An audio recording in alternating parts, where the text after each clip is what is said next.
There are things of the abyss better left unexplored and undiscovered. Hi, I'm Mathieu. I'm the game director on Dead by Daylight, and I'm also the head of partnerships for Behavior Digital.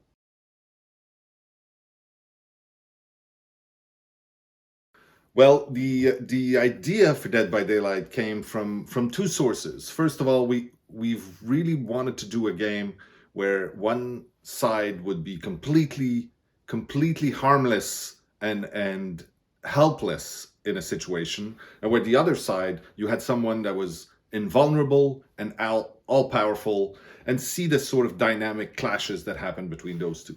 And the other thing that inspired us was that sort of weird fantasy of being the bad guy in a horror movie, especially like the old school 80s slasher kind of movies.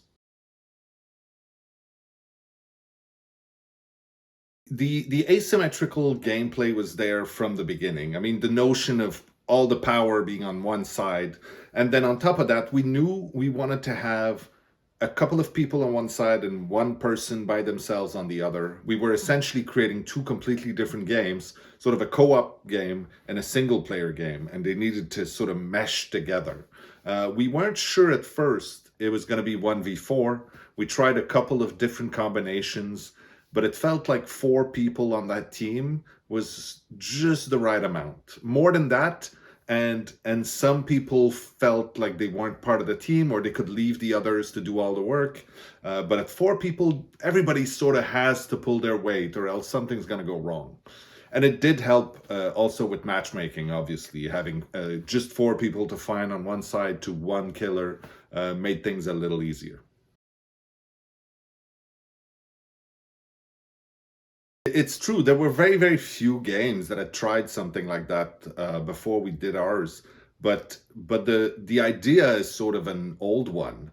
The pure idea, if you will, was probably close to hide and seek, la cachette en français, or whatever you call it in your language, because everybody, I think every kid in every culture has played this game at some point. The very simple thing of someone goes to hide and someone tries to find them, and the absolute terror you can feel while being completely safe, that absolute physical reaction that you get, is something that we really wanted to recreate.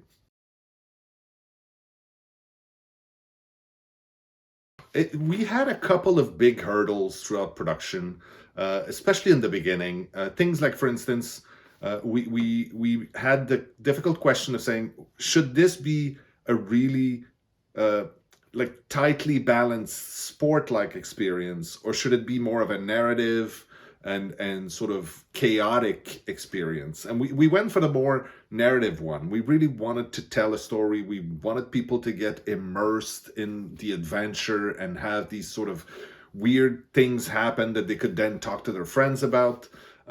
And so it allowed us a little bit of freedom. And we ran into a couple of those questions as we went along. But I don't think we wavered much. Like, the core idea was found really early on. The just the desire to make this a simple experience with a lot of variety in the back.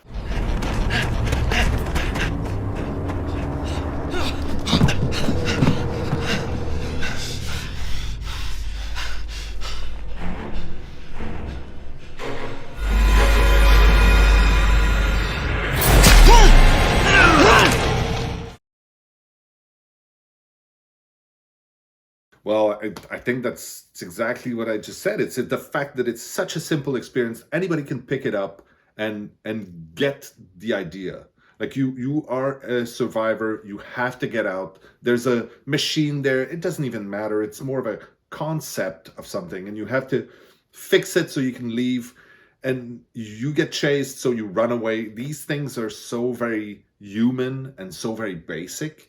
And then at the same time, we have so many characters now. We kept bringing more and more to this game. So now you have a ton of different killers with lots of different power sets that always bring something new to the equation. A lot of different perks, and the combinations are now astronomical. And so every time you play, Whether you've been there for 20 minutes or whether you've got 5,000 hours in the game, whenever you start playing this game, you will get a surprise. Something will happen that you did not expect. And that's part of why this game is a success. It's also why it's such a great show. It's so fun to watch because something interesting always happens.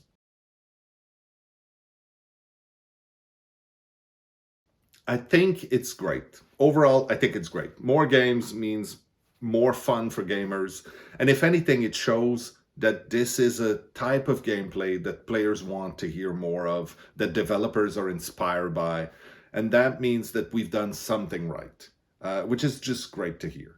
Uh, we're not too worried. I don't want to be too boastful, but it's sort of part of my job. So I'll say that we're not worried because Dead by Daylight is the biggest horror asymmetrical game out there. It's now a home to it's a hall of fame for all of these horror legends from movies, TV, video games. They're all in there. They're all there to be presented like a museum, to show people, to put them in contact with these icons from, before time. Sometimes there's very young players out there, but also current things. And the fact that all of these things are in the game means that I don't think many other games can claim that. And the bottom line here is I'm a gamer before I'm a developer, and I want more games out there. I want people to try things that we didn't think of and do things that we didn't do and impress me and entertain me.